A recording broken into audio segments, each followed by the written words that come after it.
Jadi kita buat 8 pun buat, 20 pun tak apa. Tapi saya ingat selawat tak payah baca, tak apa kalau nak cepat. Assalamualaikum, ada bangun balik. Macam Mekah kot, bangun, senang cerita. Kita ni Malaysia, dia tak baca juga, baca. Itu kadang bila kata Imam, kata Bilal, Al-Badrul Muniru Muhammad, kata dia kan.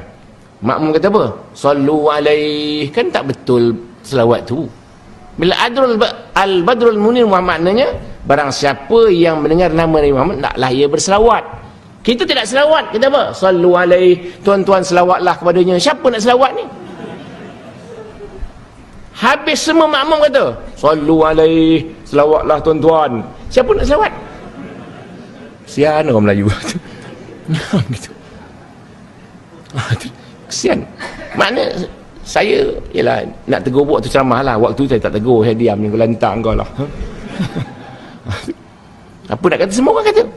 Apa kita nak cakap? Jangkanya kalau imam, Bilal pun tak payah kata sallallahu alaihi, imam Bilal tak kata, pasal automatik. Ya, al-bakhilu man idza dzukirtu falam yusalli alayya.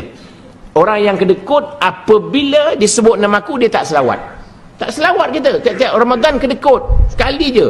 Al-Badrul Munir Muhammad, sallu alaih, semua tu selawatlah tuan-tuan.